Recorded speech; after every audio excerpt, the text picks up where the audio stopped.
Yeah. All right. Let me check out.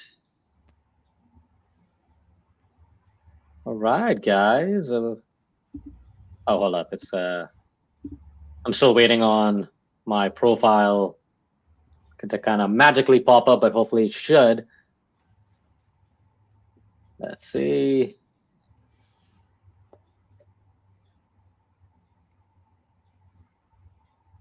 I don't know.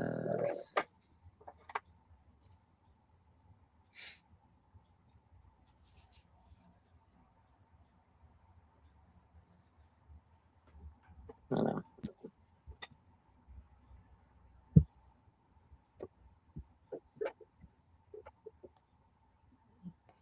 Yeah, For some showing reason, live, some man. connect. You live? It's going live? Okay, Yeah. mine's on, but if it's coming on, but hey, George, come on yours. Hey, we good, baby. So yeah, hey guys, all right. So, hey, first off, welcome to the Talks on Tap. We've been actually the idea is we've been meaning to have kind of like the in-person events, like how someone teach about a particular subject, whether it's like tech, blockchain, privacy, you name it. But right now we got to keep it online. And I mean, me and George, I mean, we're really excited to have Steven from 0xnull.io. He's also the CEO of Margin Syndicate, right? Is that correct? Yeah. Oh, awesome. All right. So we're going to cover a little bit, a little bit of your story. But before that, hey, me and George, we're super excited about privacy and like the history, the tech behind it. And we're seeing this, now privacy has become a strong narrative now, in the mainstream, sort of in the mainstream space. So, but yeah, so Steven, I'm so stoked to connect you on LinkedIn. And yeah, man, George, I'm totally stoked about talking about privacy, Monero, Zcash, the good, bad, the ugly, you name it, So I know, but before we dive in, hey George, any exciting news from your side? Now, firstly, I want to say, Stephen, thank you so much for doing this. Really, really appreciate it. When you talk about privacy, I think the technology is pretty cool, isn't it? So really interesting to see, what you're working on. And before that, just wanted to check, how's your day been so far? I mean, how are things back in England right now? They're fine, man. Like I think for us to build internal to the UK, it's actually okay. Like if I build something similar to this in the US, it's probably it wouldn't be good, right? Just you saw what happened with Samurai, etc. I mean, the Samurai guys went to the authorities and they asked them, "Hey, is this appropriate?" And they still went after them, right? So there's the law, and then there's the implicit kind of view of the law. So in the UK, that they've got bigger things to do. I think if it became significantly voluminous, they might worry about it, but they don't tend to. There are other privacy devs internal to the UK, right? So it seems like a good place to build. Now, before we start, just wanted to check in, Stephen, how would you define Bitcoin? I mean, what is your definition of Bitcoin? Because based on my understanding, people give different definition of Bitcoin. How would you personally define Bitcoin? And keeping that in mind, how do you think Monero compares to Bitcoin? I mean, I think our listeners would love to know about that. Yeah, I think that there are a slew of people that have come through crypto for a long time, and they take the view that Monero is the vision of what Bitcoin was intended to be. If you went back to the original cypherpunks, the cypherpunk vision is probably closer to Monero than it is to Bitcoin now. But I mean, Bitcoin's kind of struggling for narrative at the moment. I kind of think of Bitcoin as a liquidity sponge, right? I mean, that's pretty much what it is. And then I kind of the correlation with QQQ is about like 60% or something. With gold is about 12%. So I just see it as kind of leveraged NASDAQ. I know that there's some older Bitcoin OGs, which I obviously have respect for. But I mean, yeah, it's not what it was, right? So yeah, that's probably my concern with it, right? Yeah. You're absolutely spot on. It is definitely not what it was, because now, in my Blockchain DXB podcast, which I'll release every day, the first thing, strangely enough, I look at the inflows and outflows in the ETF world. And that actually tells you, what is driving the price of Bitcoin and cryptocurrencies, and just before BlackRock getting into the game. That just wasn't there, right, Marcus? It was more about, the ethics, the cypherpunk movement, the whole talk about privacy, separation of money and the state. That thing is kind of Oh disappeared, yeah. right? Oh, that disappeared. Oh man, I think I just feel super old because I remember like back in the States, um, because how I got into Bitcoin was actually through libertarian politics. So, coming from a typical Indian background, I'm big into gold and silver. But then these other guys, your anarchists or anarcho-capitalists, the classical liberals, in that freedom movement, let's put it that way, talked about Bitcoin and, how it's going to, and also blockchain, and now we call it Web3, right? Like how it's going to revolutionize the way we use the internet, information, and money. So those values of the cypherpunks, and definitely we it's very rarely I come across folks who know about this stuff. So definitely times have changed, and I feel like an old timer, sir. An old timer. I'm like, back in my day, I keep using that. I cannot believe I'm using that language. Yeah, I think we're returning to that. I think that a lot of the things that they put in the manifesto are becoming prescient, right? So I mean that was the kind of the thing that came up recently, is just we kind of need that separation now. People are suspicious of institutions to some extent, particularly in Europe. Yeah. So there needs to be that kind of separation of state and money, which we in terms of Europe and the US, that's certainly something we see as necessary now.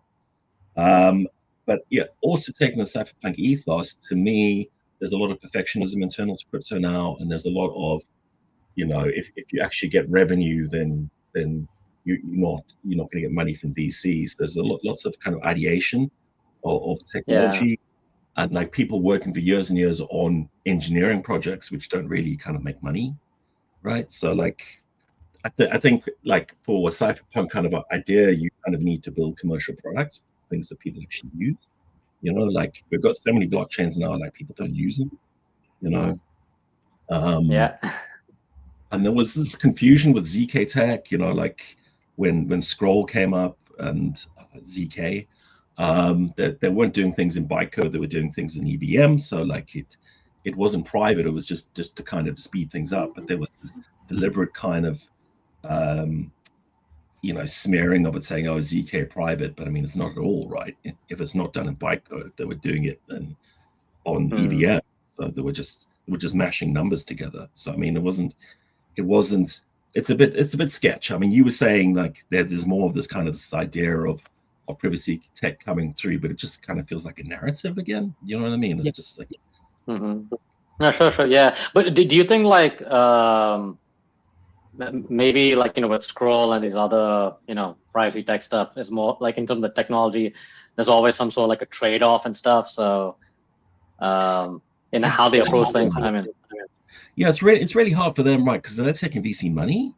So like for them to take VC money for them to build something like I building, like no VC would fund that, right? Because like if they need stuff like metadata, they need, that's how like Google, Facebook, that's seen as the way to make money, right? You make money from people's metadata. They're like still 50% of Google's money and Facebook's money is from ads, man. They're doing all this other kind of AI stuff, but I mean it's all about data, and that's worth a lot of money, and I can't do that. Like that goes against my ethos, it goes against the tech. So I mean it's tough. Now, with what you're building right now, Dev, as a developer, right? Before we get into that, why don't you tell our listeners about Syndicate? Because I believe you're the CEO of Syndicate Margin Trading, right? Yeah. So I mean, yeah, we're quite big now, man. So like, all I'm doing is I'm long and shorting stuff all day. So I've got 2 programs. It's basically trading, which is all SMA. So like, this wasn't popular a year ago. Like it's very popular now, which is a separately managed account where people don't trust anyone anymore in crypto, right? So they just give you keys to their account and then you trade their account remotely.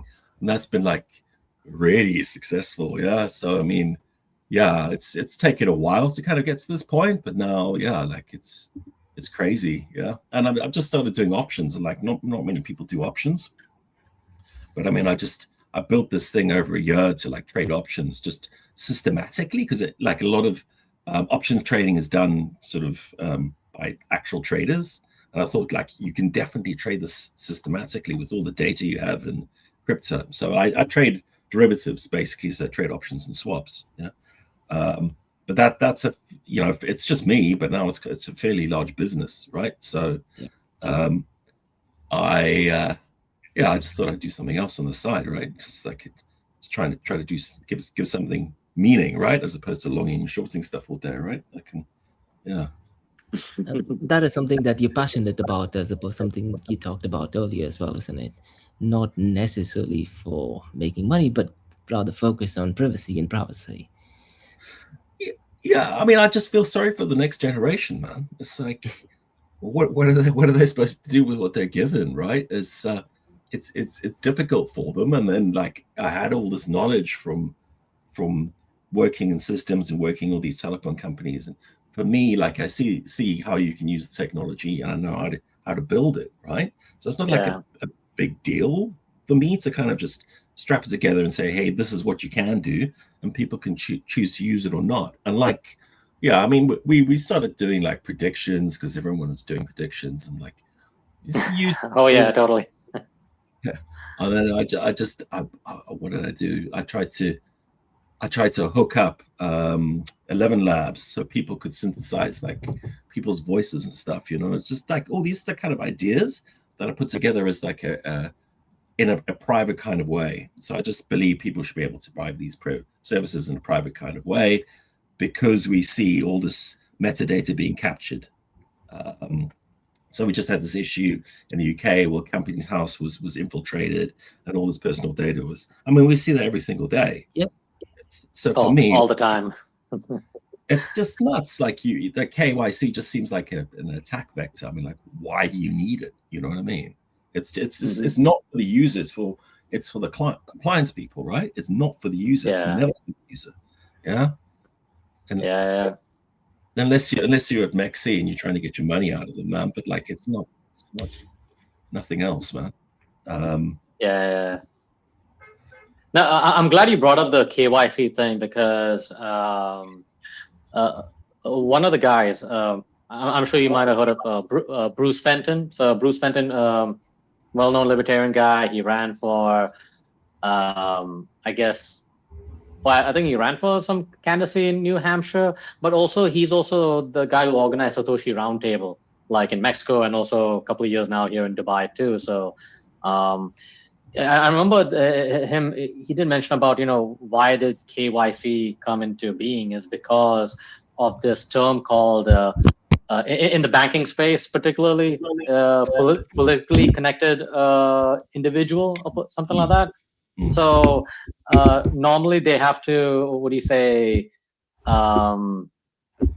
like they cannot, like, sign up, like, someone who's like a politician and anything like that, because of, political reasons, blah blah blah. But eventually this idea of, this politically connected person eventually expanded into everybody else, like you and me. So like now everyone is like politically connected or something.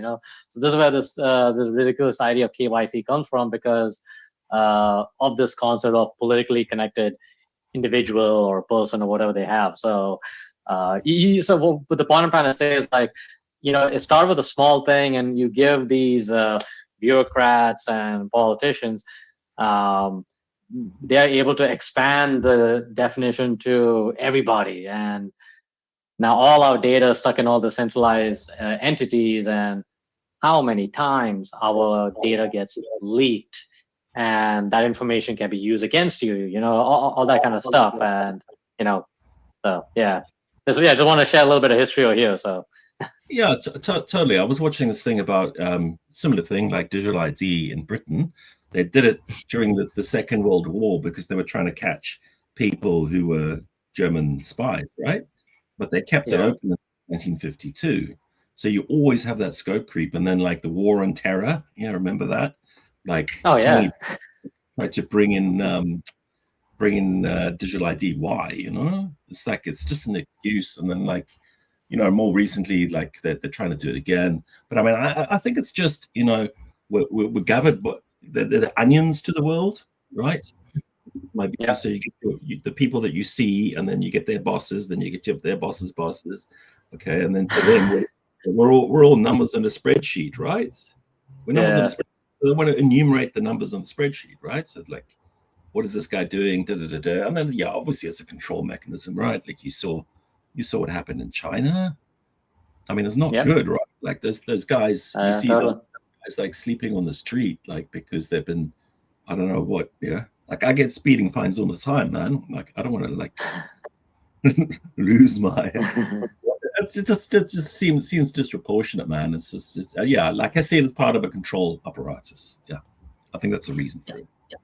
Digital IDs with central bank digital currency is definitely a recipe for disaster, isn't it? Yeah, well, I mean, that they can control what we do. I think the governments some governments do better than others, but I mean, particularly in the West, our governments feel they know what to do with our money, and they never do, man. Like in Holland, they're trying to do what is it? They're trying to tax stuff when you haven't taken profit, like unrealized. Oh, the unrealized gains. Oh yeah, that's the wildest thing. And then they get asked, what are you going to do with this? Because we're going to take the money and we're going to do something better with it. We're gonna. I'm just like, no, you're not. No, you're not. You're going to pay some pensions and like, I don't know, man. Yeah, it's just not credible. Yeah, that's one of the reasons why people are moving to Dubai, isn't it? Because there's no tax. Yeah, of course. But I mean, like, also you see like the Dubai leaders, they seem a bit like they seem to care about what people think, That's true. Yeah. And like in comparison, like to the people in the West, they don't really care. Yeah, like how people see them, they just do whatever they want. Whereas Dubai is very, very worried about how it's seen and makes all these kind of efforts to make sure that people are looked after, because I mean that's his whole business. So it's rational. So your kind of your needs are kind of aligned with your government's more or less. So, I mean that's a better way to be. Oh, sure. Yeah. In the West, it's not so much. Yeah. And I'm not sure, Steven, if you know, but one of the oldest cryptocurrency exchanges in the world is also from Dubai. They actually got the license literally 15 days before Kraken. Wow. I was just trying to look at his Yeah. So and he was a massive advocate of Monero as well. But he's not, the platform is not dealing with Monero at the moment. But what about the platform that you're building, Steven? Do you want to tell our listeners what that platform is? Because I went to the website, it does look really interesting as well. I mean, I don't think these exchanges need to fight for Monero, right? Like, I don't think they need to list it. You get a lot of integrated into OX now. I've built two swap platforms. So there is Trocador and there's Exolix, right? And I chose both of those because they had the best reviews, best privacy, etc. I like Trocador and StealthX. I think Trocador I favor more, but they're good. Yeah. I mean, if you talk to the Telegram chat, they're actually quite like see more. You know what I mean? It's not like this. They're useful. Like when I've had problems with swaps, I've just like telegrammed them and say, hey, I've spoken to the exchange. Anyway, I digress. Okay, like anyone can buy Monero through these methods because there's no direct link to the account, right? You're using a proxy. So like Trocador goes to one exchange, say for instance, you want to swap Uni for XMR. You send the Uni to a wallet, and then it sends the XMR from a different address, right? So I mean, there's no accounts. So for me, like I don't want to build accounts unless it's necessary for the swaps. You don't have an account, right? So, because if you have an account, then you're creating metadata. Yeah, I don't want to create metadata because then it creates a liability. It does all this kind of stuff, right? So I mean, it's the same thing with the lending platform. So people see Aave and they see the front end and they see the back end. And like before with Aave, they blocked people at the front end. They geo-blocked people, and they restricted access at a particular stage where you can still use a smart contract. Yeah. So like what I did was I built a lending platform, and then I attached our XMR wallets to that, so people could stake money into Aave and then borrow XMR, or they could borrow anything from Aave. And when they deposited it, again, it was through the same method as I mentioned from Trocador. So they send to a wallet, and then that wallet goes to a gatehead, and then it goes directly into the smart contracts. So, and then I expanded it again. I started using something called Railgun. So like Railgun is a privacy shield. It's a ZK shield, so it's actually private. But that takes 0.25% of the transaction value to unshield. So like when you would shield into Aave, right? So you'd go to our platform front end, you go, okay, I want to deposit some USDT. And then the USDT will go to the bridgehead, and at the bridgehead, it would use Railgun or not use Railgun. So I don't know how much, I don't know if people would want to pay 0.25% for shielding. You know what I mean? It's quite a lot of money, particularly when you're staking USDT, right? So it's only if you're really doing, I don't know, like maybe some people do, maybe some people don't. So just like I left it as a kind of a bridgehead proxy thing where, you know, it's not intended as a mixer, but it functions as a mixer, right? And then people can go in and out. So yeah, that's the whole idea, man. I'm just trying to curate technology that people may or may not know about, right? So for me, like all the heavy privacy guys, they know exactly what's going on. They'll probably never use me, man. They'd use me as the convenience, right? Like all those guys, like if I built a prediction market for them, they were like, I just buzzed my address and then I sent it to Kelshi. I was like, okay, cool. Yeah, I can't help you, man. But like all these other people, they don't know this stuff exists, yeah. And for me, like I just think we need to make the tech useful, yeah. So I'm just trying to curate tech, stick it together, and then present it in a way that's useful to people. That's the whole idea, man. It's like, and what happens? Let's say if there's any discrepancy between the buyer and seller, how does it get solved? Is there like a smart contract that tackles it, or is there some sort of like a conflict resolution, like between buyers and sellers? Kind of like say you go to Trocador, if there's an issue with the swap, you have like a customer support thing. So is there like some sort of like a conflict resolution between the buyer and the seller? Yeah, you've got a Trocador, right? Because I API through to Trocador, and then Trocador do the conflict resolution, right? And then say, for instance, even now I had a swap through my own platform, which got stuck with Exolix, and then I contacted Trocador support, and then Trocador support contacted Exolix. I mean, I still rely on those guys because I just API through to those guys, right? So I'm just trying to. Okay. You've got this option, you've got this other option. If with the lending platform you get a problem, then you'd speak to me, right? Because the lending platform, it goes through our server infrastructure, and then it gets sent through to Aave. Okay. So I mean, if there's necessarily a problem there, I've tested the hell out of that thing, yeah. So like it just works. But if there's ever an issue, this is my face, yeah. So you know exactly who I am. Yeah, I mean, that the Aave smart contracts, they just work. Yes, I mean they swap forward, they swap back. I also integrated Morpho because people seem to like Morpho.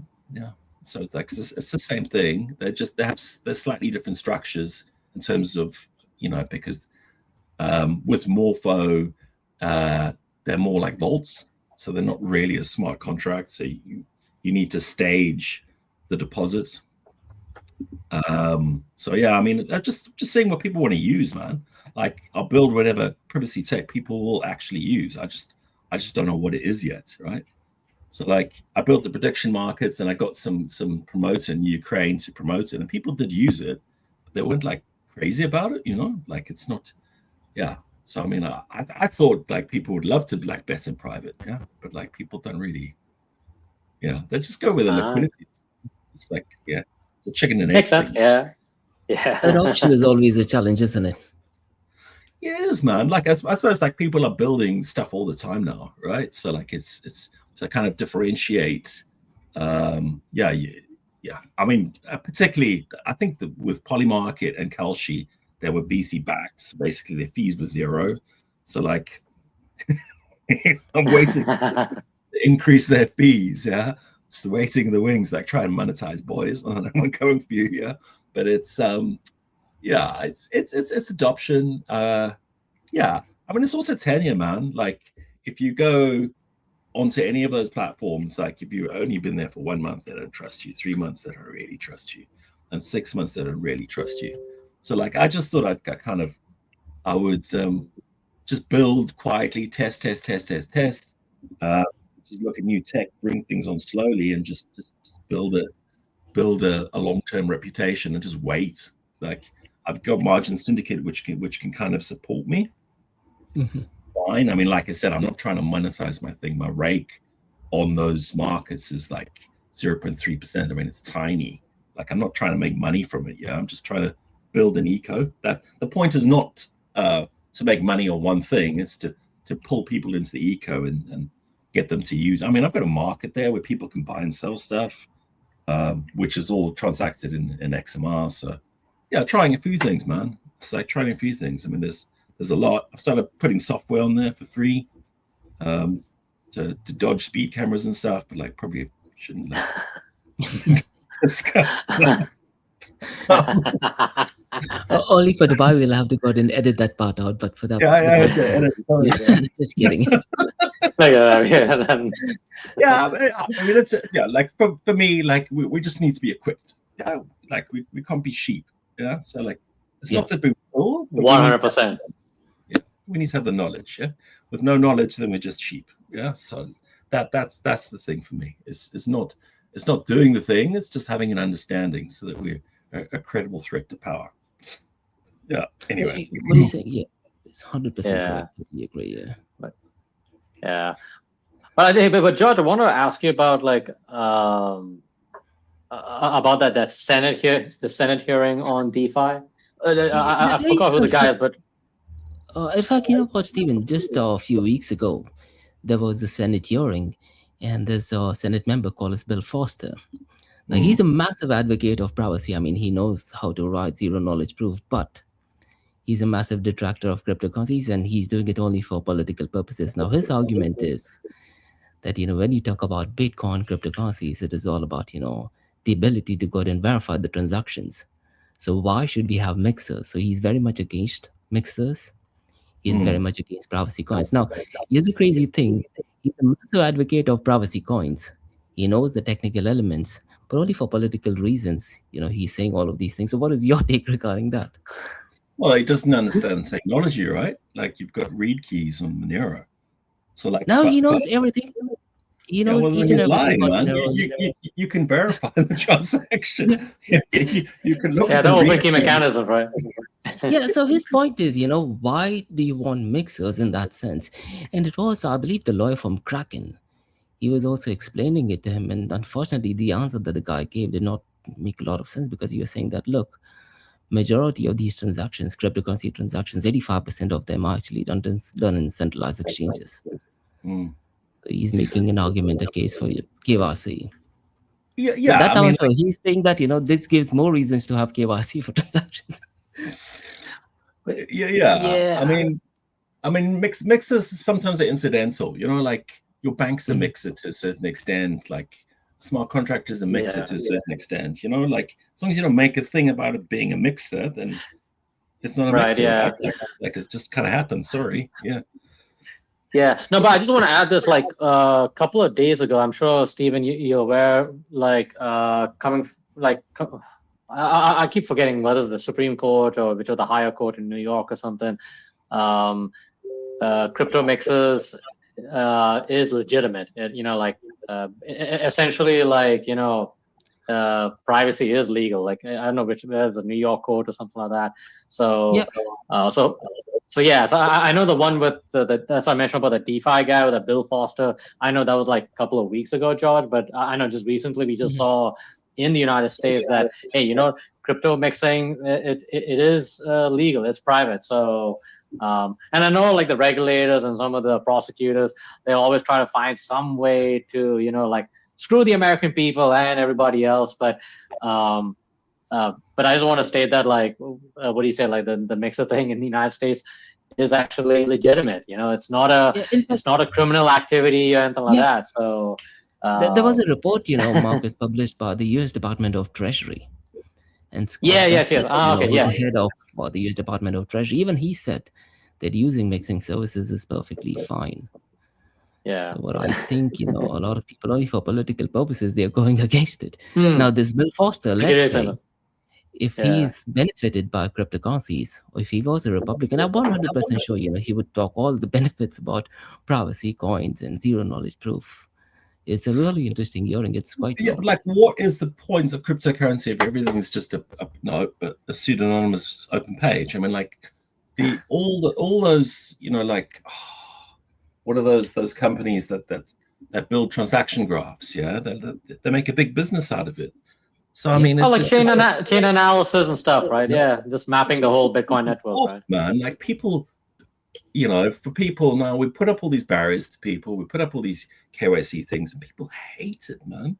Like, Yeah, out of all the exchanges I allow for people, even if people can KYC, they go to Blowfin, yeah, because they don't have to KYC, or they go to yeah, true. Hyperliquid. That's true. Yeah, People just don't Blossom for want sure. Yeah, don't want to give that information. So I mean, they just kill themselves, man.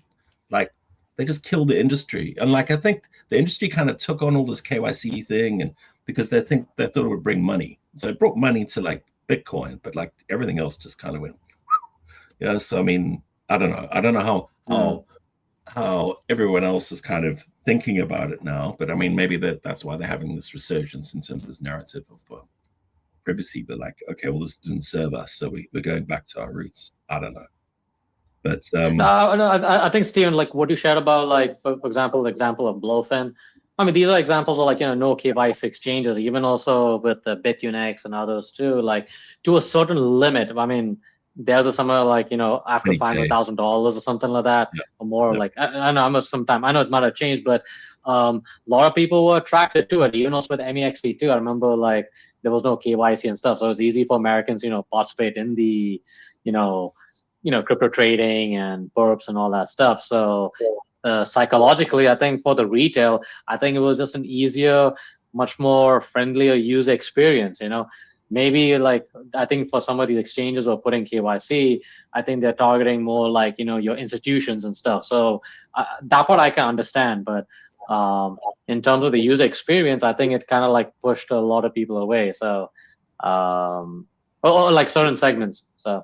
Yeah, for sure, man. Like, if I have institutional clients, I push them towards OKX, and like OKX, I think it was validated by that because they got pushed a whole bunch of money by the Americans. Like, Yeah.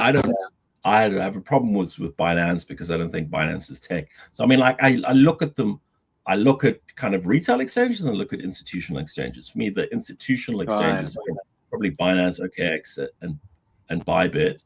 I think BitGet wanted to be there, but nah.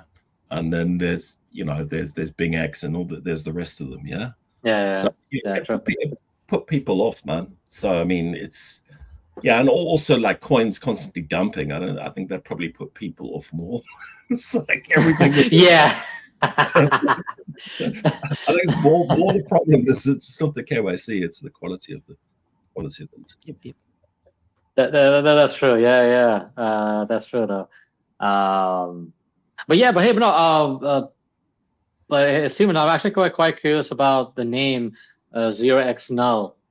What's the meaning behind it? I know we got a lot of new people like from mine and also George's audience. They're quite curious about crypto and the the Web3 space. So what's the inspiration with 0x null? Well, 0x is kind of how people would kind of name themselves in terms of the Ethereum space. So like 0x is like a precursor, and you have 0x X, Y, and Z, right? And like IO is more kind of accepted in terms of the crypto space. So a lot of crypto companies now use IO. And then null is zero. Yeah. So like null, the null kind of idea was, we don't capture anything. There's no KYC. There's no metadata. It goes into the null address, the bin, yeah, and it gets erased completely because, So that was the idea, right? So like it was like crypto-ish, kind of cypherpunk-ish, and then null, meaning we try and capture nothing, So that's the idea, man. It's just wanting to be, for the reasons that I described to you. It's more attractive to people if you don't have to, like nowadays when you log into something, it's like da da da da da password da da da 2FA da da da like X Y and Z. There's like this whole thing because metadata is attacked so much. So I thought, okay, well, let's just have no metadata. Huh? There's nothing to take. So yeah, that was the idea, man. It was just, I think it's the better way to operate. It's just going back to basics and just, have a token associated with a token. Tokens a particular hash. You stick the token in. You just save the token. And you don't have to put in all your details. Like it's just annoying for people. So it's not just a privacy thing. It's also a friction thing. Yeah, like the less metadata you demand from people. I mean, like how many companies lose when people kind of just, people don't want to paste in all their various details into a transaction, right? It's like, I don't know. Yeah, like to me, it's a friction thing. And like, I didn't think it served the customers. So I'm not going to capture it because I don't want to be Facebook and sell people's data. I mean, that's kind of my idea, right? It's just build something that's useful for people. That's not trying to screw them over some way, It's just, because I mean, trust is at an all-time low, man. It's like it's so difficult to kind of get something through. Yeah. True. No, true. As someone who's worked with a couple of crypto exchanges and startups and stuff, like definitely in terms of business development and marketing and stuff, like trying to scale trust is one of the most difficult things. And if you're like a marketer, whether you're in the tech space or crypto or any other thing, so definitely there's a lot of like trust issues, and I would say like influencer fatigue. I mean, you name it. So I think there is going to be kind of like an upheaval, and also maybe some big changes, big shifts taking place. How it's going to happen, I don't know, but definitely, as a marketer, I definitely agree on the trust side of things. So there definitely has to be some sort of reinvention of things to take place. So I mean, like people smell bullshit now. Here, it's like, it's happened to them so many times now. People smell bullshit a mile away, man. It's like, you can't market your way into, Yeah, it's just like I feel sorry for marketing at the moment. It's like, I get you. How do you win? Like I don't know. Like for marketing, I mean I tried with the influencer, and he was a Russian guy, and it was okay. Like I just thought it's in the proof. So for me, like I can push this product. Now it's just like, okay, just chill out. Just let some time pass. Just do your thing. So if you can't push these things, man, it's like it just needs to it needs to take its time. It needs to settle in people's minds.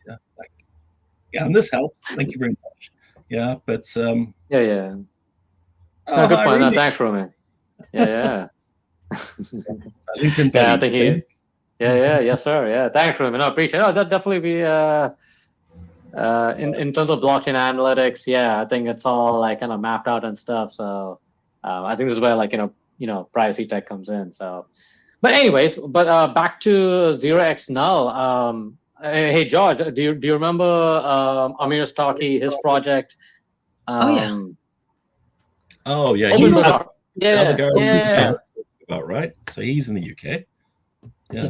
Yeah, that's true. He worked on DocFi and stuff. Open Bazaar, which was years ago. And I think he started the project in just a matter of 6 hours, isn't it?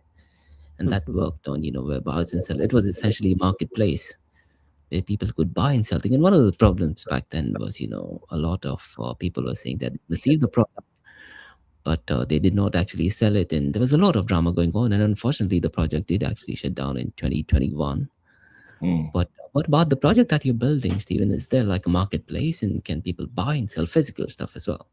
Yeah, they can. So like I took, because I don't understand I don't know where people are from deliberately. They can buy anything that's green or gray in any jurisdiction. That's up to the buyer and seller to kind of agree, Like it's on the seller if they sell to someone who's outside. So I've got a few things. I've spoken to some partners.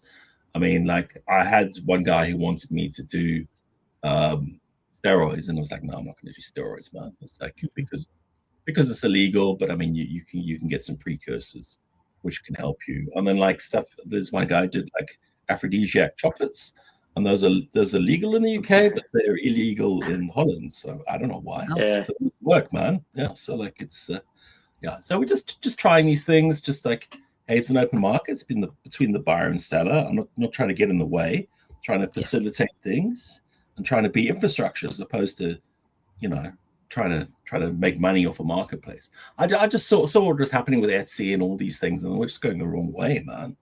Like again, there was like it's heavy stuff, and they're like directly plug into HMRC, and it's like it's horrible, man. It's like these people are just selling something they knitted on, Like I'd love to have those people on the platform. It's just like knitting socks or something, and then to sell socks with XMR.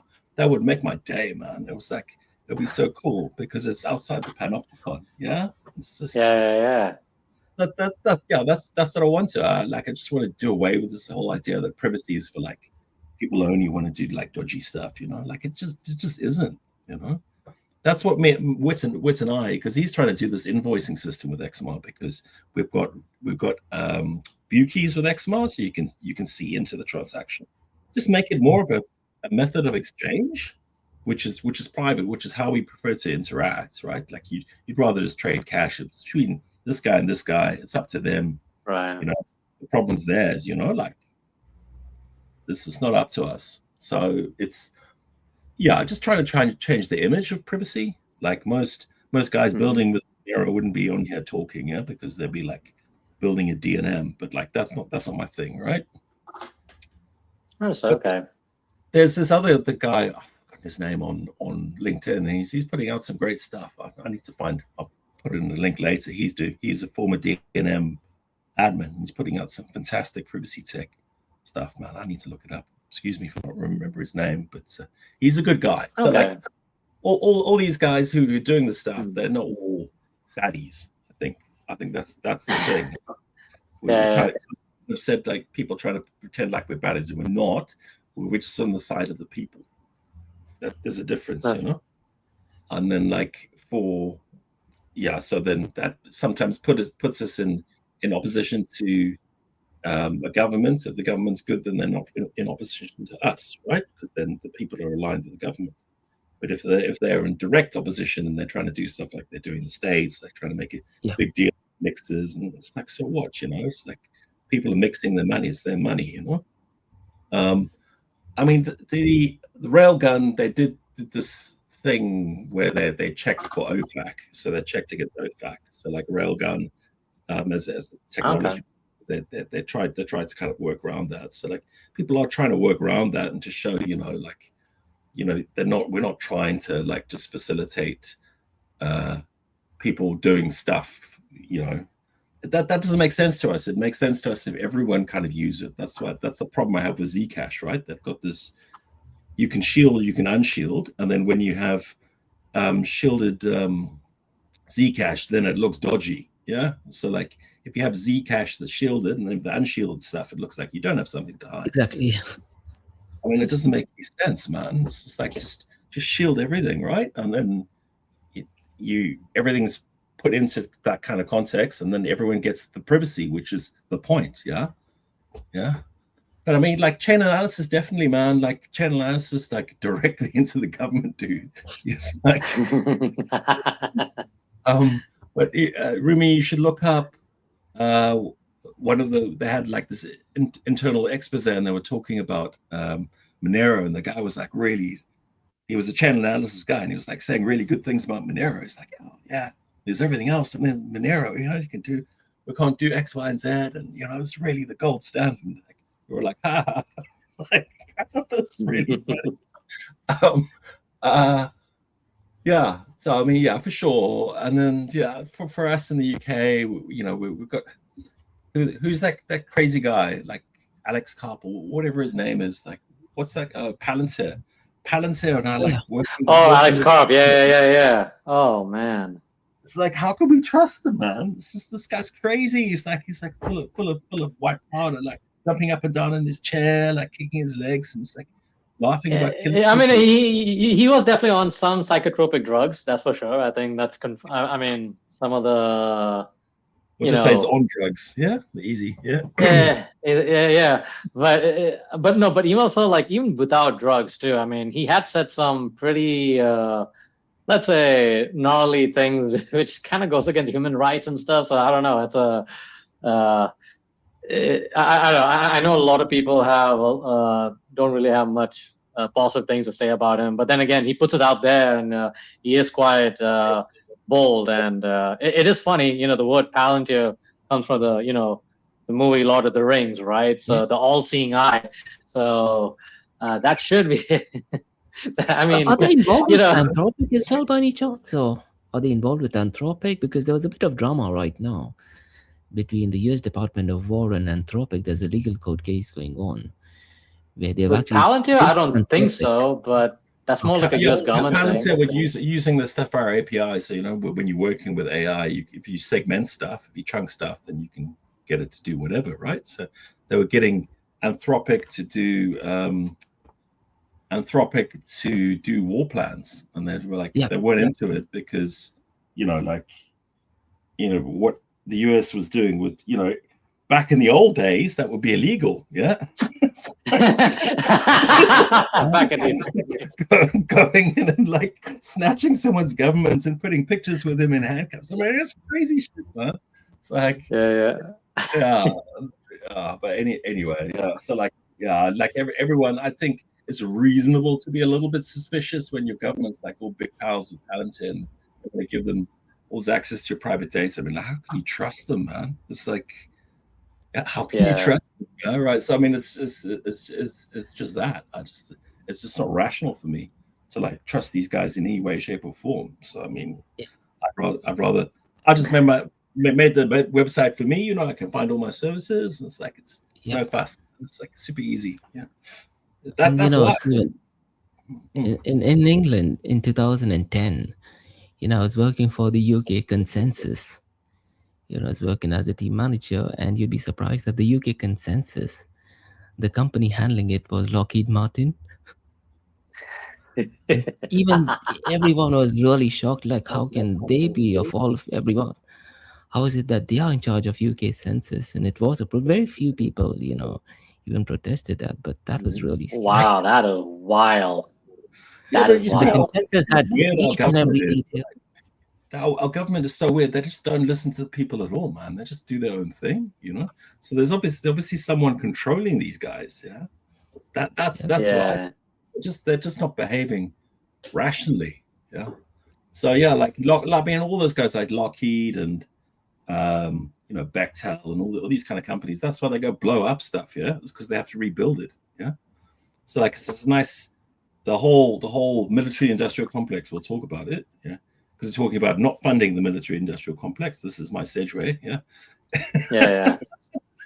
All those guys. I mean, like the billions and billions and billions of dollars, like throwing some missiles around for a few days. It's shocking. And then they go, "Oh yeah, we've brought peace to this area now. Let's go and rebuild some buildings." Yeah. It's like, no one believes it, man. Yeah. And I feel sorry for you. You taking collateral damage. You're trying to like. We just don't want to be involved, guys. And like these guys start throwing lobbing rockets at you. Like it sucks. Yeah, it's like, yeah. No, sure. Yeah. But also like globally too. I mean, like definitely people are kind of feeling it. I mean, the Japanese markets are definitely feeling it. And also, I'm sure, like in Europe and also in the United States too. I think politically, like things are just going buck wild crazy. So. I mean, I don't know. I guess eventually there'll be some more economic pains, but we'll see. Though, I mean, for us, we're just taking one day at a time, and like the UAE government is doing the best they can to manage the situation, and with long-term storage and supplies. So, by God's grace, I think it's still holding strong. Under the circumstances. So, I mean, like. I think we can kind of fix it now. So like we see through everything that they're doing now, right? So you knew I'd be like this if I built something like the OXNL, man. You know, I'd have these ideas in my head. We're kind of seeing through. For me, like when JFK was killed, I think he was going against what the CIA was becoming. Yeah, I remember that. Yeah. Break into 1,000 pieces. Yeah, that. I think any libertarian or the free market guys would remember that quite well. Yeah. So yeah, that we've kind of just gone that way since JFK. I think that's kind of where we went wrong, and then we just printed all this money and inflated assets, and yeah, it's just theft, man. It's just theft. They're just like these young guys they can't get houses. You know, no one's having kids anymore. It's just it's not a public good. So like that, you know, the first thing for us is to recognize there's a problem. Yeah. And the first thing to do when you recognize a problem, you talk about it. Yeah. Which I think, as you said, we can have a conversation about it. We can see, okay, we're seeing these issues in society. For me, you know, what I'm building is trying to facilitate a solution. That's my thinking. It's a philosophical project. Yeah. It's because I believe X and Y. I know how to build these technologies. So this is my contribution to humanity. It's that high-minded, man. That sounds ridiculous, yeah. But for me, it's yeah. Like you know, I know how to build this tech. I want to put it together. I want to help people wherever I can. I want to explain how these things work. Like I explain how compartmentalization works. You know, like I don't care. I'll just tell you, yeah, because you know, it's the simple things can help you so much, just in terms of your data, your data sanitation. It's OPSEC, man. It's just like, you know, you don't leave everything out there. It's totally unnecessary. You know, you don't even part of the kind of data set to kind of see how, you know, and that goes into your data set that Facebook have collected, and it's just it's nasty stuff. I don't want to be involved in that. That's all I'm saying. I don't want to be involved in your nice Opticon I have Sauron vibe. It doesn't do anything for me. So I just want to get out of it, man. That's all I'm trying to do. Yeah, like that's all I want. I don't want to be involved in that as much as possible. Yeah. Sure. Yeah, but yeah, I just wanted to kind of like dive deeper into OXNull. I mean, just if you could kind of like educate us on, you know, how the prediction markets on OXNull works. You know, so sure. I mean, I've got a front end. So the front end has something called cache. So that's a server cluster which is sitting inside and outside of Europe. Yeah. And that's a Unix server, so it's a Linux server. And what that does is it has API calls. So like I discussed this. There's people said you can go to Chainlink, you can go to like there's like other guy's Pith, and I was like, I'll just build it on Unix, and then I'll do an API call from the odds API. So for me, the prediction markets just needed to run themselves, right? Like I see these things with Kalshi and with who those other guys. I don't remember their name. Yeah, they're so unimportant. What are they called again? Anyway, they're building these things, and then Kalshi takes one position, and then the other guys take a different position. That to me can't happen. So like I won't take a market unless it has to have an oracle resolution. So there needs to be one oracle for it, and then there can't be two answers possible. So the simplest thing to do with that is to do it with sports, yeah, and then you have agreed methods about what you do with draws. So like with draws, I don't offer a draw because it's a parimutuel pool.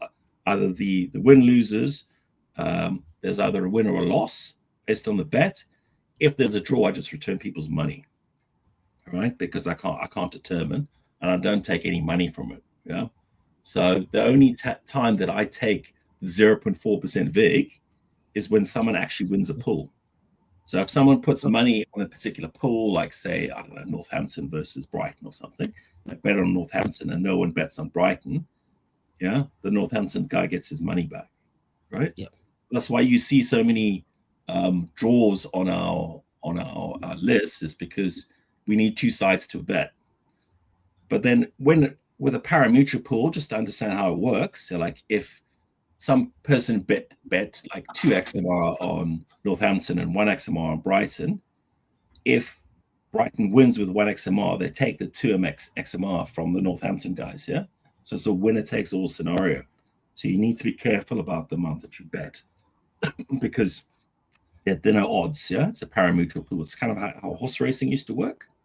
Mm-hmm. So parimutuel is, it's, for me, it's more honest because I'm not a market maker. So like I'm not b-booking, right? Like if you've got a lot of sports books, they're b-booking, right? So like a lot of these influencers they're selling to these dodgy brokers. The brokers are usually b-books, yeah. So that they take the opposite side of a lot of these bets. I'm not getting involved in the bets between people, right? I'm just trying to act as infrastructure and facilitating. So, but the thing about parimutuel pools is you need volume, yeah. So you need people building volume first. So, like for me, like I'll just keep running it, man. But that's the whole thing about building an ecosystem is make people aware of it, and like someone will, and then someone will, and someone will, and then eventually build up. We'll see. But I mean, that's it, right? So, like on a draw, you get your money back. On a win, then you winner takes all. Yeah, and then only in a win we take 0.4%. So like most of the money goes to the people. It was cool. We had some esports too. I really like the esports because I don't think a lot of people are doing that stuff. And we had like a lot of the Russian guys were like Counter Strike, so we like had some betting on Counter Strike. Fun, yeah. Nice. So, hopefully we'll do the Dota International and stuff, and that'll be cool, man. Like I just enjoy it, you know, like. With the esports page, I get it to flip to whatever the biggest streamers on Twitch. So like people can be introduced to the games too, right? So like people, then they're not playing these games. They can show them, hey, these are the games that where people are making money from this. You can get involved in this, right? So like, yeah, and then but wanted it to be like that's why I hired the influencers because I wanted to be a positive feedback loop. Get more people into gaming, you know, get money back to the, you know, trying to build some kind of synchronicity, right? But yeah, like I don't know. Some guy told me to do horse racing. Like horse racing API is quite expensive, so like maybe I will. Maybe. Yeah. The odds basically does everything, man. It does Dubai basketball. It does NBA. So I thought that was important in terms of. Not that you'd ever use it because you're in Dubai, but like they have all these various sports except for horse racing, yeah. And I tried to bring in these Russian fight sports because I thought that would be fun, and like slap fighting. Oh, you mean one of those slap fights? Oh, yeah, that's what I said. Yo, those those. Oh man, those are wild. Oh my gosh, horrible, man. Dana White has launched one as well. People want to bet on this stuff, man. Yeah. They want to have a beer and watch people slap one another. Like it's like, wow, man. So like it's cool, yeah. Like I'll build a market for that. It's fine. Yeah, you guys can bet. No, but it is right. No, but it is like, you know, in terms of the velocity of growth. Like as a marketing person, like those events are getting a lot of traction. I mean, it's just because how wild it is, you know, like and like, you know, because honestly I thought it was like, you know, like some sort of like a Russian thing or like a white people thing. Now I'm seeing like Indians getting into it. I'm seeing like, you know, some African guys coming into it. Like I mean it is really capturing like the cultural, I don't know what's the word, lexicon or whatever, you know, this narrative, whatever. It's it brought people together. That's a crazy that's part. what we want, man. You know, this UFC guy, Dana White, he has started his own championship for number of views are record breakers. Championship, right? So he built slap fighting. So it is Dana, yeah. And then I tried to find something like they used to be like K1, and now they're called Rise. So there's a whole bunch of like Eastern, because I like the Eastern fight sports too, because they allowed you to do soccer kicks on the ground, like because I used to train like Muay Thai, and like the Americans kind of like upper body ground and pound, right? Yeah, Sakuraba and like all those other guys from that Day Silver from Sakuraba was a Gracie killer, right? He was. Yeah. But yeah, they can do soccer kicks in the ground and, you know, croak up, and yeah, that was such a cool era, man. So just trying to bring that back and like try to mix things up. Yeah, like I found some like Russian fight sports stuff that's quite difficult to kind of oracleize, yeah, because I have to do this like weird scraping thing. Yeah. So there's one where they do bare knuckle fighting next to hay bales. Yeah, so that was quite cool. Yep. So I was speaking to this Russian dev who was quite into that. So like hopefully, because the Americans will love that stuff, man. They're like really. So like the Russian stuff is fun too. They had that one guy who was like beating up his dealer or something. Man. It's like it's really I think these bets are, Stephen. I mean, do you go ahead and decide? I mean, which bet should go on, or can users also decide?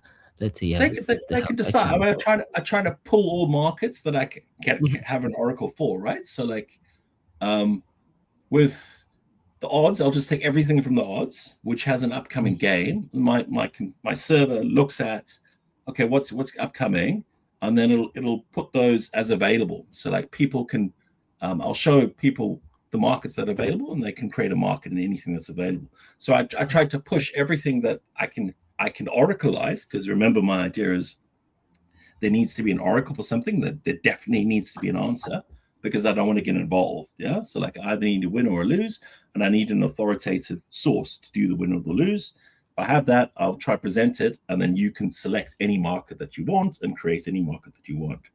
So I mean, basically my idea was I'll put out all these things at the particular cost, and like maybe some people will, I don't know what people want in various corners of the world, right? Like I've got like AFCON stuff there. I've got stuff in Cambodia. Like I just don't know what people want to bet on, man. It's like it doesn't matter. I'm just trying to facilitate stuff, and if people want to bet on it, it's available.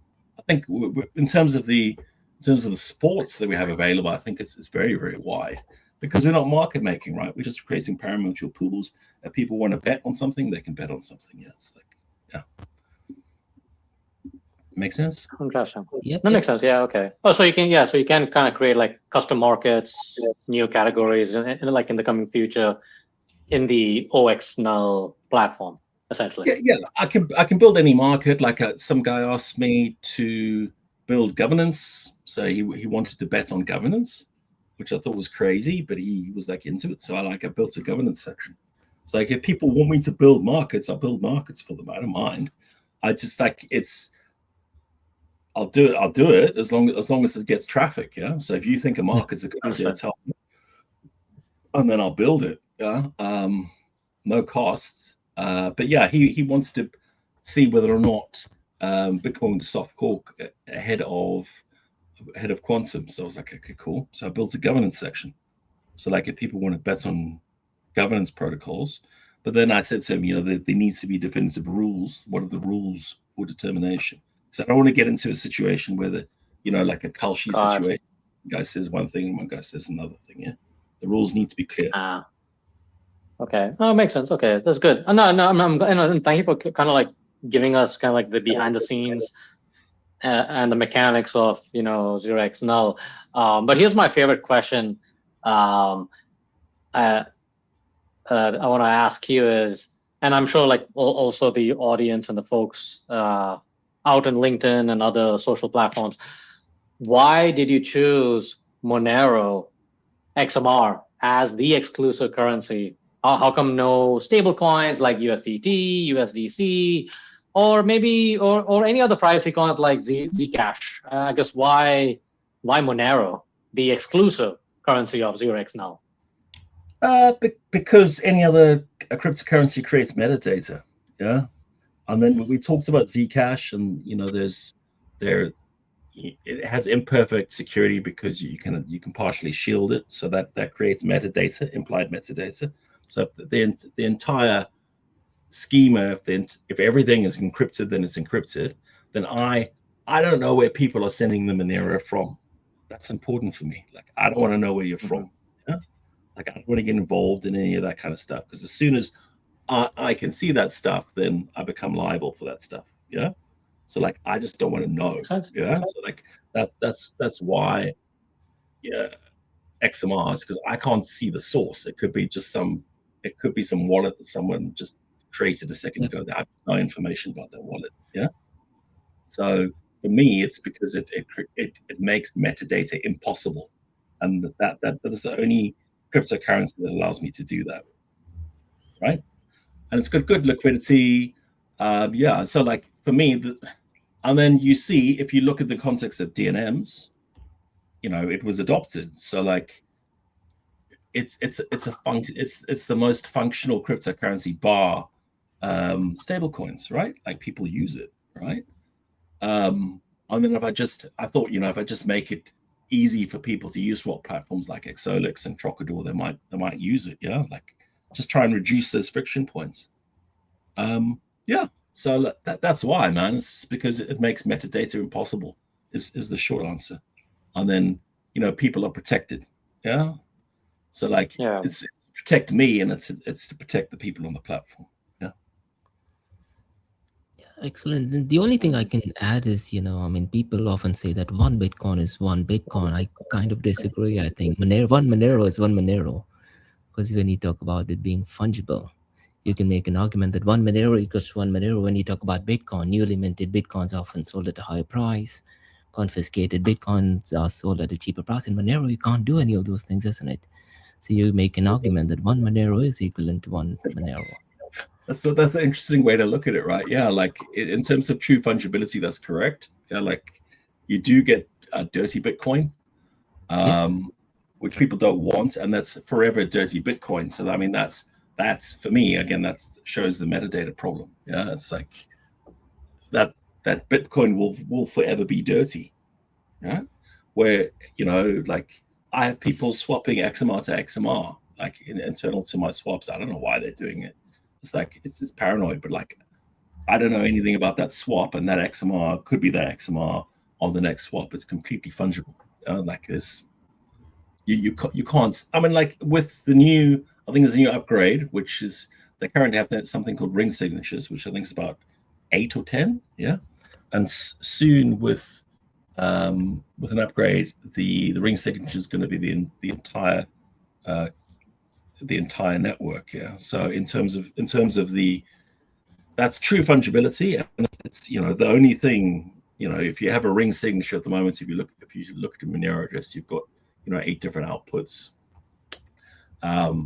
With I think it's Dandelion, it's going to be the entire network, which is going to be incredible in terms of the privacy of Monero. So it's a bit.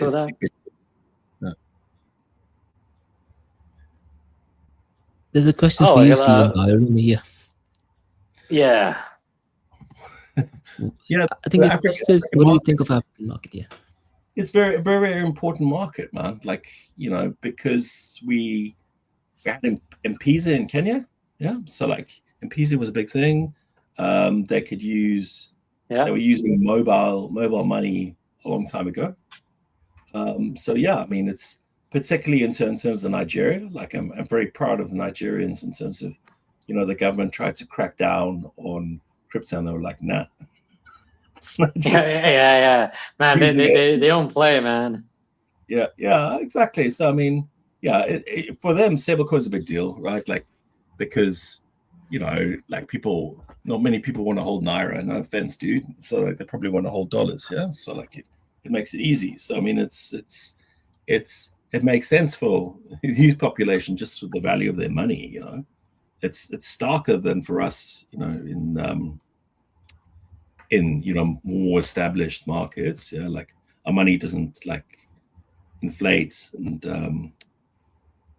inflate to that extent. But I mean, it's just for security. But I mean, yeah, like obviously it's the youngest continent. So like, I mean, there's a lot that can happen, man. Like I'm very pro, particularly on Nigeria and to some extent South Africa, and then a lot of the population's sharp, man.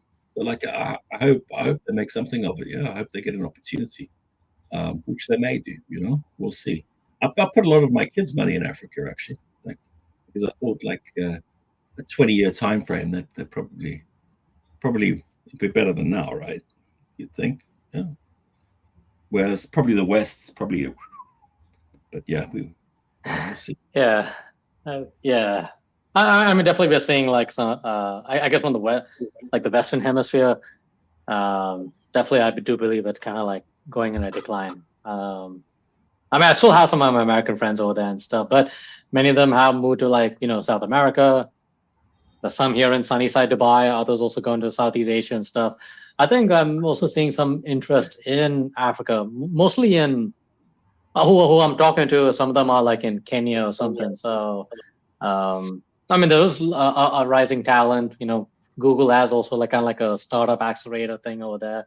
Not, I mean, I don't know the details, but I think there is a trajectory, and I think Rumi is right about like a very strong youth population, right? So, I guess that's more long term. So we'll see how that goes. Yeah, I mean, like Kenya's important in terms of telecom landing stations. So I think Mombasa is connected directly to Fujairah. So it's important for those sorts of data centers. So I mean, yeah. I mean, I would go and like I made this case about like saying, hey, if you want to have meaning in your life, spend some time in Africa because things are pretty immediate. And it has more a community kind of idea as opposed to a quite kind of individual in the West. So yeah, like I could see myself living in a nice place in Maputo by the beach, and you can go and have lobster and a beer and chips, etc., on the nice sandy beach. It's lovely, man. Nice big pool. Yeah, that's nothing wrong with it. Yeah, like for me, I like people have the wrong idea about Africa. Yeah, so like people like saying, oh yeah, all this dangerous danger that, but I mean it's not really. Yeah, the only place that I felt unsafe was in the Congo. Yeah. Like everywhere else is okay. Yeah. I'm so horrible about the Congo. I feel bad, man. Like they're really nice people. Yeah. They've got good music. Yeah, but I mean it's a bit heavy with the government. Yeah. Okay. It's yeah. No, Stephen, the next thing what I wanted to ask is, right now there's a lot of hype regarding tokenization. Me and Marcus, we always talk about, tokenization. Always, Steven, always is like the hottest topic, Sorry, I didn't mean to. Sorry, I just trying to be funny and like candid about it. Everybody's talking about it. It's like yeah. The only thing I wanted to ask is, I'm not sure if you've looked at Tether. They're working with Hadron, and that works for Liquid Network. So it works something similar to Monero, pretty much same as how Monero works. So it's essentially a consortium proposition. So how it works is there's a consortium. Instead of block miners, there's a consortium, selected people. So that part is centralized. But how it works is exactly like Monero. There's ring signature, something similar to ring signature. But let's say I and Marcus do any transaction on, I'm talking about tokenization. No one knows what the transaction is, no amount, absolutely nothing. But the consortium is the one that goes and puts it onto block. Then it gets added onto Bitcoin blockchain. And that guys from Tether, they are massive on privacy. They work on a whole bunch. And they also have key.io, which is, pure peer-to-peer. I'm not sure about how the metadata for that thing works, but definitely worth looking into that. Yeah, I mean, like, if I keep money, I keep my money in USDT. I prefer the Tether guys. Like, I actually talk to the Tether guys. Like, oh, nice. Sorry. Oh no, interesting. I've spoken to the Circle guys. The Circle guys are kind of like a US telecom. So they kind of remind me of like working for a big kind of US telecom. Like I used to work for like Global Crossing and those kind of people. They remind me of that sort of company. Tether seems more like a software company, and they're a bit more. I mean, they're not so. They're towing a line at the moment because they're so big. But I like the fact that people attack them all the time. Like that for me is like very encouraging. Like if someone gets attacked 100% of the time, and like everyone's always got some shit to talk about them, then that's great. Yeah, they're still standing after all these years. Yeah? So yeah, I mean, like I was looking at gold. Yeah, so you've got options. If you've got Zalti, you can use Tether's product, and that's got money internal to Switzerland. If you go with PaxG, then the money's in the US. So their choices there, their choices. But so for those kind of combined reasons, I prefer to use their sort of products. Yeah. They do have key.io, which is like, video sharing platform. So you can essentially do what we're doing right now, but it's peer-to-peer, and you can also send transactions. And I think you definitely like that one. It works in a whole bunch. And I think me and Marcus, you have tried that as well once, right, Marcus? Yeah, I I'm know not that was sure like a if you long moved time it. ago. Yeah. Yeah, if you let can me just include share that the link post. over here so people can, if folks are curious. Let me see if I get. Bam. Let me just share it right here. Key.io. And if you get time, Stephen, you should definitely check out the first audit report of Tether. The only thing I can say is I would just hope you don't laugh after looking at the first audit report, because it was literally a pie diagram. And the pie diagram literally said cash 47%, securities 24. That's it. That was the official audit report. Wow. Amazing. Gotta. Yeah, like the thing is, if you want to be fully audited, then you kind of come under the panopticon. So it's a difficult thing, yeah. So it comes more down to trust. Yeah. So like I said, they've been going for a long time.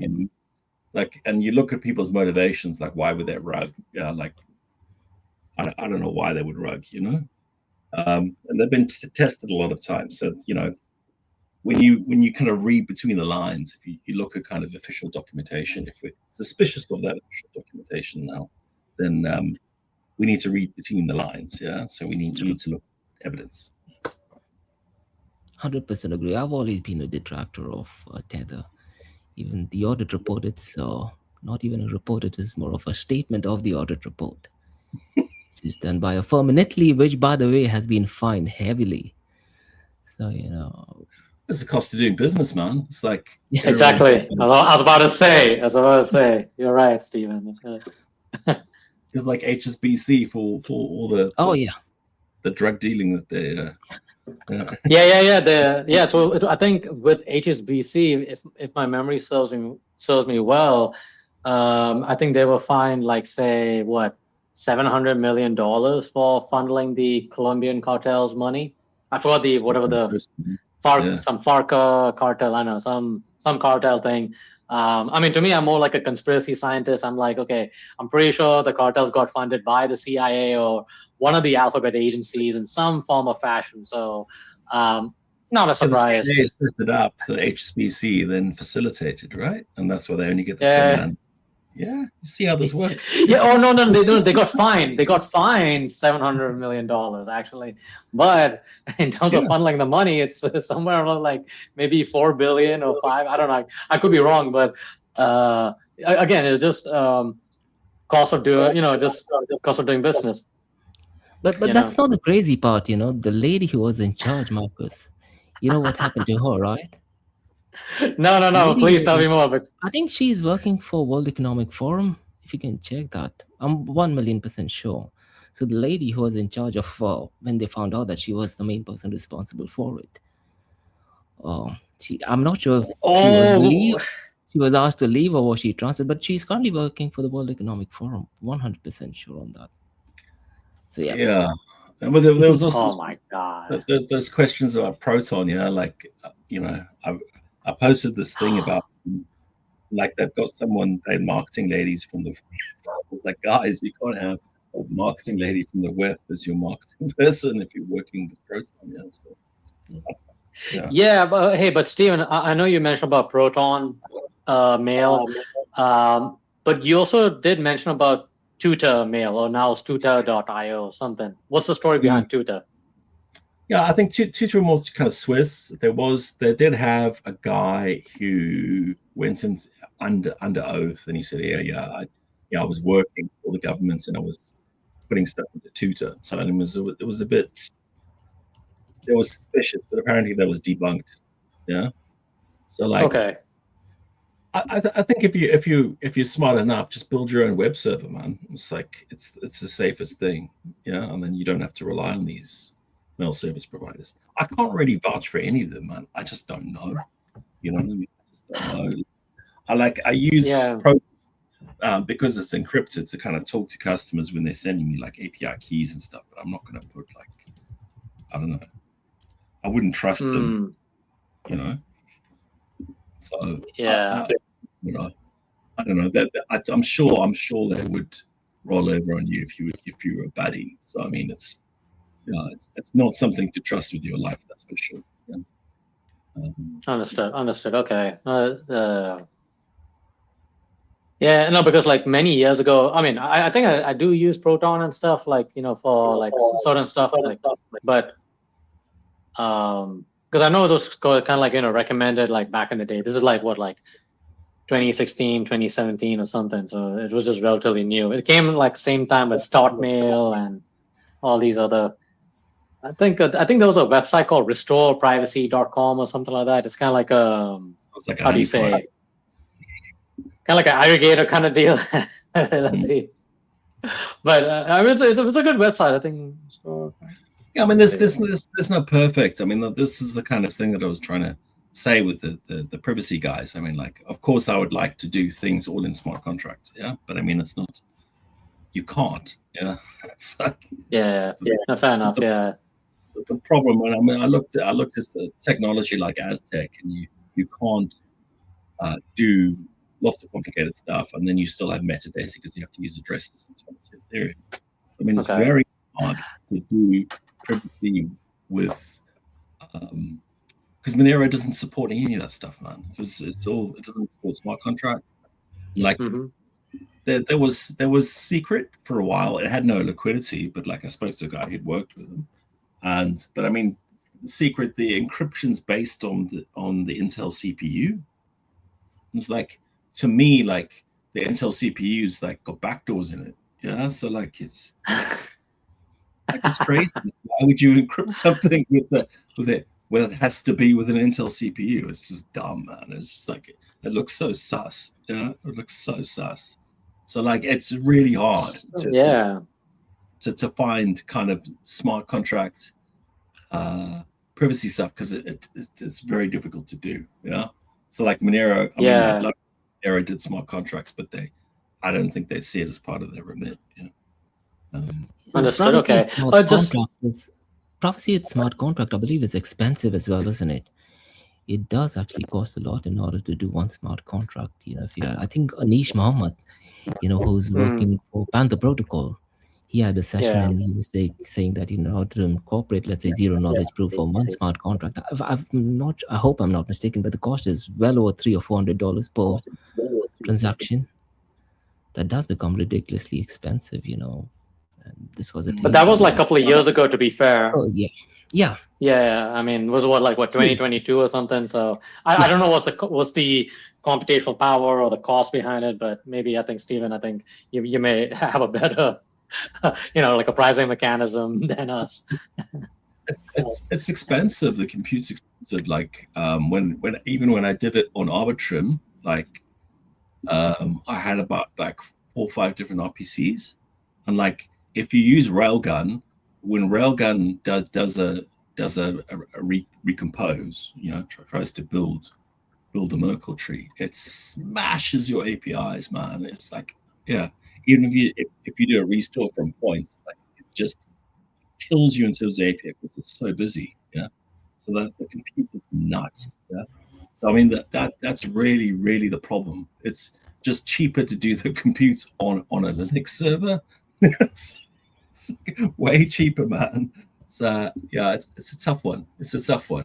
They're like, yeah, all the ZK stuff, like with Railgun. Yeah, yeah, it's just crazy. I mean, it's quicker if you pre-compose the Merkle tree, but I mean, it's expensive in terms of API calls. Plus, it has a 0.25% charge. So I mean, you do have privacy type solutions, and they're imperfect, and they cost a lot of money. So I mean, it's kind of there, right? Yeah, but I just want to go back to Aztec. I mean, just for our audience knowledge, like Aztec is kind of like a privacy layer 2 for Ethereum. Is that correct, or did I get it wrong? It's been building for years, and they do private compute. But the thing about Aztec, it still has metadata. I could build prediction markets based on Ethereum smart contract on Aztec, but it's brand new. Yeah, so they've just launched the blockchain. So we'll see how they go. But the problem is it's a layer 2 on Ethereum. It's not like a private blockchain. So it's kind of like privacy has been bolted on. So it's a bit sus. Yeah, I mean there are use cases for it. Like private transactions, or if you want to make, if you're a bank or something, then you could probably use it. Just for me, it's just with the whole metadata angle, it just didn't seem to work. Like the trade-off wasn't good, So yeah, it's not where I needed to be, man. Like for me, like I don't know. It needs to be affordable, and it needs to not capture metadata, and I don't want people attaching their wallets to it. Like I just don't want that. Yeah, so it's very difficult to do that under the auspices of an EVM, even if it's a layer 2. But I mean, it's useful. Like I said, it's useful for like private contracts, etc. So yeah. Okay. To digress, Stephen, I wanted your expertise in this, and this is to do with, I'm not sure if you follow Candace Owens. I mean, she's gone completely berserk and mental right now. So anyway, she's talking about, the whole Charlie Kirk assassination attempt. And she was talking about, where someone is sending her information, and she's talking about metadata. But the problem is, she's taking videos and photos, but that metadata, apparently it can be edited. So let's say if you go to the developer mode on the phone, you can go and edit it. So I think what you're saying is absolutely correct. If the metadata does not exist, the problem does not arise in the first place itself, isn't it? Yeah. So I mean, if on a photograph, for instance, then you'll have metadata associated with that photograph. So that's how they, that's how they capture some people on the run for the law. That they get hold of the photo, they look at the metadata, and they pick it up from there. But then, like you're right, then metadata exists. So either the metadata then has 2 states: it's correct or it's incorrect, right? But the metadata then needs to exist. Whereas if you never capture the metadata, there's a null state. So there's no question then. There's no question to be answered, and it's impossible to answer the question. So it just moves away from that, and you stop those sorts of conversations, right? Like it's and with the advent of AI, etc., like you see with what's going on between Iran and the US, you just don't know what's going on, man. It's like it's really hard to kind of figure out what's going on because information is war now. Like everyone says one thing, the other person says the other thing, and it's just all made up. So yeah, it's better not to even have the conversation, because trust is even in even shorter supply now, because you have all these very elaborate scams, and you have all these very very difficult conversations around metadata, which come up on a day-to-day basis. So yeah, best to just avoid it. I think that's just the simplest thing for me, because it's been proven to be a detriment to the customer with all the hacks and everything. If you go on the dark web, you can find information for so many people get hacked all the time, man. It's like some of them pay, some of them don't pay, but I mean, a lot of that data is not just sloshing around. So I mean, it's just terrifying. Like for me as a dev, I wouldn't want to be responsible for someone's data in that way. For me, it's terrifying. It's things can happen to people. And I mean, that's for my safety, and it's for my customer safety. I just don't want to know.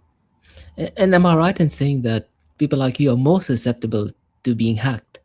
Because you have useful information, isn't it, compared to, let's say, average individuals, let's say like me and other guys who are not so much into the tech savvy space. So I think people would try to hack you because that way they'll get more information, right? Yeah, for sure. So like, if I had metadata, then that would be a honeypot, right? Yeah. So like, if I collected that kind of information, they could potentially be high value targets, because they're seeking privacy related services. People would want to look, whether or not there was any issue with the things that people were doing, right? Like it would be interesting. It would be interesting data, and they would try and hack me. It's just a headache you don't want, man. It's like, Exactly. Yeah. I think I can defend against it. I've hardened everything, It's like, yeah. But I mean, I just don't want to deal with that. So like, I just that's why I just want to try and keep it simple, because if it ever does scale, then I'm sure I will be attacked. Yeah. So minimal surface area, minimal attack surface, which is probably what you're alluding to. Just minimize the attack surface, and then there's less to take, and there's less susceptibility. Yep. No, I get it. Yeah. Yeah, no, I just it kind of remind me of George. Do you remember Ray Youssef? Mhm. He used to be the CEO of Paxful. Now he moved to No One's app and stuff. So one of the mistakes he shared, like in I think whether Monerotopia or this guy, I know this the Bitcoiner named Vlad. He has a Bitcoin takeover podcast. So he talked about like setting up his company in the United States, and they had like the biggest compliance team, even bigger than some of the banks and stuff. So it's just like so much of regulation and compliance requirements. Like some of it is just like just crazy. You're collecting so much information of people, and it was just like such a big headache. And in the end, like you still lose. So. So I can definitely understand like why you want to like keep your things as simple as possible, and not deal with that kind of scrutiny. Even you try your best, even with good intentions, like I don't know. I think it's not worth the I guess the effort or something.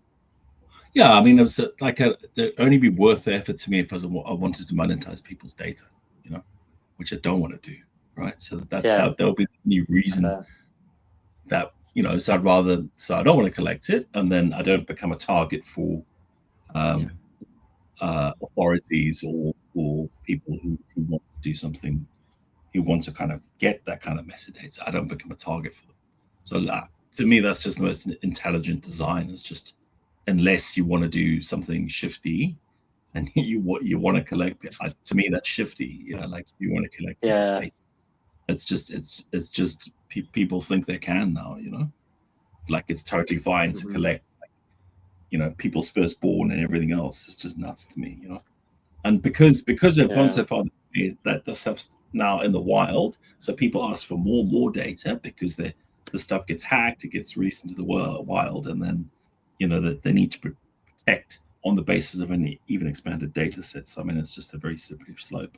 So yeah, as you say, it's also a functional thing. It's not just because I want it to be private. It's just because I want it to be low maintenance. Like I have my oracles. I want to be as automated as possible. It just runs its cron jobs, woof woof woof. Like I just want to fine tune it and just look at it like once a day and make sure everything's resolving, and it should resolve automatically. Take my backups, make sure the cluster's working, just let it run. I don't want to get involved. Yeah, it's like, and that's the best way, and everyone feels better about it. Like, I just make sure it's just me tampering with the machine to make sure it's well oiled and working. I don't want to get in the machine. Like that's kind of my thing. Because these things can run on their own, man. Like Unix has been running for that. That's why like Monero's been running for 10 years. It's been running for a long time. Like Unix is running for 30 years. Stuff's safe. The stuff is safe. It's like if I put the stuff on a smart contract, then say for instance, if something went wrong, something went wrong in a Unix server, you know who to blame, right? If something went wrong in a smart contract, like everyone's, oh, sorry, I got hacked. Oh, too bad. Yeah, like there's never one dev said that there was a problem. That they were the problem. Like, there's always some external hacker. So like it's hard. If you're doing anything slightly complex with smart contracts, like how many times have you been rugged? So I mean, it's kind of yeah. So like that was a design decision. I think in retrospect it's logical, right? Like I just want to use the best technology. That's what I'm thinking. Am I using the right technology for this use case? it's that sort of thinking as opposed to thinking, okay, well, it's in fashion to use smart contracts for everything. Like I have smart contracts for like some of the solvers, but I mean it's just very small smart contracts, not for the whole prediction system, but I mean that's proven to work. Just pulls information from the odds, pulls information from I have an esports which I'm not supposed to be pulling from, but he pulls from them, and it just resolves it. It's nice. It's just like it's clean tech. That to me is what cypherpunks wanted. That just wanted people to build clean tech. Like it doesn't. The technology choice just needs to be the best technology choice. The trade-offs to any technology choice, right? Like this. No, sure, yeah. And so true, yeah. You make your choice. Yeah. But I was about to ask you, like, and I'm glad we covered, like, the compliance and the scrutiny and, some of the regulatory legal risk. But I was kind of like, wanted to ask you, like, when it comes to dealing with regulators, do you have any advice to the regulators when it comes to, especially, collecting personal information, the importance of privacy, so I haven't been contacted. So like I have a canary, so you can check my canary. Like I think, like I said, I think it depends on your jurisdiction. So yeah. No, I meant like in terms of like if you were to meet a regulator, right, and you got an opportunity to like talk about the importance of personal information, privacy, and stuff. Like, what advice would you give to regulators? I would explain to them. I would just ask them to keep the metadata as constrained as possible for the effective use of that particular service, and just realize with the history of metadata, like the volume of metadata which is now available, I just don't think it's effective to be collecting all and sundry of people's data. And then if we want to use these services, it puts people off. If you have like a ton of different requirements, and people don't use it. The most effective thing we did to put people off crypto was putting up walls. It's just the way it is. So I mean, the regulators have their needs, etc. But I mean, I think in terms of the balance of risk, like if you the balance of risk for is probably it's coming through dollars through HSBC as opposed to being done on the blockchain. So like it seems to have come down quite hard on crypto. Well, I don't think it's as bad as people think. So just to kind of manage what the intake is of metadata, and then we kind of take it from there. Awesome, that's good. Hey, George, any questions from your side? No, I think I've asked pretty much everything. I mean, covered pretty much all the questions that I had in mind. Cool. But yeah. No, but hey, before we let you go, Steven, like, love to hear what's a long-term vision for 0x now. I would like to be a platform. I would like to change the way that people look at privacy coins, because I'm working with WIT in terms of compliance technology, because we have the view keys. Like lots of people use them with Monero. Like the Monero maxis, they hate it because they think it's. But to me, we're just proving transaction, So like So we just have it. Have it seen as a more legitimate means of exchange, because I think it's ridiculous that all blockchain transactions are now done on a public blockchain. That doesn't make any sense to me, Like for me, crypto's right? That's what it means. Right. That's true. We have everything on a public blockchain. So I just, and in terms of the future of Monero, it's well distributed. I think the block reward's good because it always has a block reward. So it keeps the network stable. So I think I like good technical solutions. I like the best technology, and to me, it's very nicely put together technology which has no ulterior motive. So that's another reason why I use it.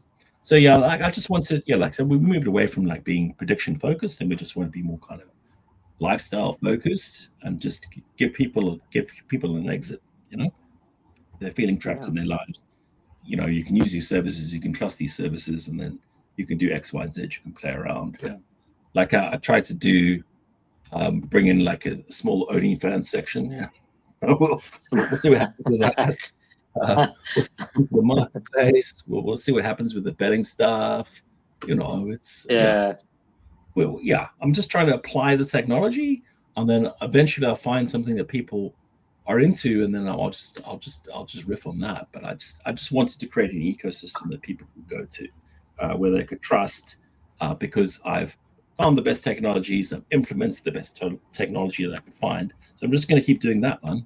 Just going to expand it that way. Just do a slow burn. Let's build the technology out, make sure everything works, tune it every single day, make it better and better, and that for me is very satisfying. Yeah. And one question not connected to privacy or technology. I mean, your favorite genre of music? Okay, yeah, man. Like I've been listening to like some dark techno recently. So like the Oh, two, Emily Lenz and who's the other lady? Amazing, dude. Like really nice. So I used to listen to very like hard industrial techno, yeah. drum And and then bass kind of thing, or like I did drum and bass, like I just the heavy like sort of dark drum and bass. So like I listened to bass music, and then I listened to there's some British style grime which I quite liked, and then oh yeah, there was yeah. So like I drum like kind of is yeah. But at the moment, still techno, man. Like I'm listening to like a bunch of techno. Like what's her name? Yeah, like they're two Belgian female producers. They're producing some amazing techno, like nicely balanced. You know. So when I'm building my stuff, I just put on my headphones and listen to techno. I can zone out. Yeah. Yeah. in Grab. You have Skepta, and you have what's the other guy's name? I forgot his name. Skepta is quite famous, right, for Yeah, grime. I was Of listening to that this Gandhi. morning, man. It was like, yes. Google like pushed it to me. Yeah. So yeah, like I love listening to that stuff, man. So, my kids hate it. They're like,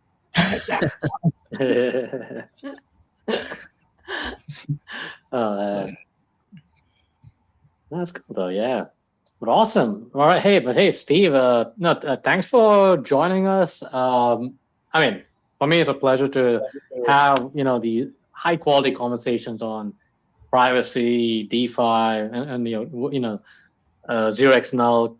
I'm glad we got to like understand some of the mechanics of what's prediction markets. And sometimes some of the topics is quite confusing for a lot of the regular folks like us. So I really appreciate it. So yeah, we really had a great time. I'm glad we got to do this. super fun, Absolutely. Thank you guys. so Yeah. much. Yeah. Thank you so much, Steve. I Awesome. really appreciate it. Sure. Thanks. Yeah. Yeah. Awesome. See you later. Yeah. See you. Awesome. Take care, see, and we'll catch up with you soon. Yeah. Sure. Thank you, Yeah. guys. Yeah. Bye. All right. Man, George. Hey, I'm glad we had this. Hey, I'm glad we had this. Had him join us. It's I actually think pretty it's cool. still live, Marcus. No, we are, yeah. And I'm just gonna actually end this off in 5 minutes. But yeah, I'm glad we got to have this. This conversation about privacy and stuff. It's not every day we get to talk to somebody from the LinkedIn world. Normally I talk to guys from the X space. So. But yeah. But before we close this chapter, hey. Is there anything we need to talk about, or is there any interesting project that you're working on? Yeah, I do have another project called as the Race Based Podcast where I talk about obstacle course racing. So if you guys are into fitness, I mean, last weekend, Marcus, there was a DECA event. People were talking about, Dubai not having these events, but there were two back-to-back events actually. One was at Mm-hmm. TK27, really iconic place, and the second one was at Spirit Level. So if any of you guys are into fitness, next month, hopefully things have settled down by then. There's an obstacle course race event in Russell Kama, and it's like 5 km, 10 km, 20 km, 50 km kilometers with obstacles. Good Lord! Wow, yo, that's wild. And this is the year, Marcus. You know me, I do a lot of these obstacle course races, but this year I'm taking it quite seriously. I mean, it's aiming to be in the top 10%. So taking obstacle course All right, racing okay, much seriously than I anticipated. So cool. Cool, awesome. Yeah, thanks for this update. But yeah, hey guys, thank you so much for joining us for Talks on Tap. Normally we would have some drinks with us while we have these conversations, but hey, you know what? Like, it requires planning and stuff. So, and also plus, we had quite the eventful situation here in sunny side Dubai. So, but I'm glad we got to have this. We're definitely going to keep it rolling, and we do have some interesting guests lined up. So you'll be the first to know. So, anyways, we gotta go, guys. Y'all be good. Y'all be safe. We'll talk to you soon. Bye for now. Take care.